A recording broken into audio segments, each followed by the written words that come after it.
खबर फतेहपुर से, जहां बिजली की शॉर्ट सर्किट से गेहूं की फसल में आग लग गई और आग लगने से लगभग 50 बीघा गेहूं की फसल जलकर राख हो गई और फसल जलने से कई किसानों को भारी नुकसान हुआ है। काफी मशक्कत के बाद ग्रामीणों ने आग पर काबू पाया। खागा कोतवाली क्षेत्र के अजयपुर मजेरे सावंत का यह मामला, जहां एक बड़े क्षेत्र में गेहूं की जो फसल थी वो आग की चपेट में आ गई और किसानों को बड़ा नुकसान हुआ है।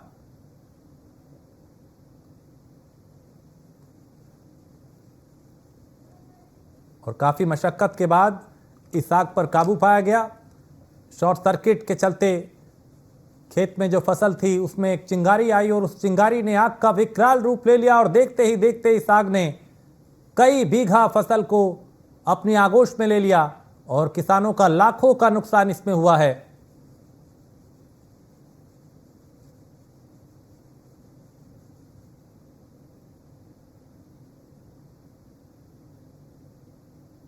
तो इस तरह की खबरें अक्सर आती है, जहां बिजली यानी शॉर्ट सर्किट के चलते एक चिंगारी जब आग का विकराल रूप लेती है तो कैसे वो बड़ा नुकसान पहुंचाती है, ये तस्वीर उसकी गवाही दे रही है। और जितेंद्र हमारे संवाददाता इस पे ज्यादा जानकारी के साथ। जितेंद्र, ये तस्वीरें बता रही हैं कि बिजली से की तारों से निकली एक चिंगारी ने कैसे एक बड़े एरिया को, बड़ी फसल को नुकसान पहुंचाया। पता है कि जिस तरीके से गर्मी में कहर जा रही है, उसी के साथ बिजली के शॉर्ट सर्किट से जो इसकी चिंगारी से भी 50-50, 20-20 बीघे आए दिन सुनने में आ रहा है, सुर्खियों में आ रहा है। आज भी लगभग 50 बीघा जमीन खड़ी फसल, पकी फसल गेहूं की चल कर राख हो जाती। किसान भुखमरी की कगार में आ रहा है।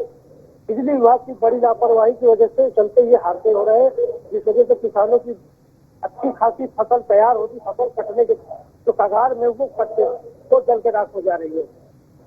अभी कितना लगभग नुकसान हुआ है और इन किसानों को किस तरह का भरोसा दिया जा रहा है? क्या कोई मुआवजे का कोई पहुंचा इनके पास के इनके नुकसान की भरपाई की जाएगी? पिछले 3 से 4 दिनों के बीच में आए दिन किसानों की फसलों को जलने की सूचना आ रही है और आए दिन खबरें प्रकाशित में आ रही हैं।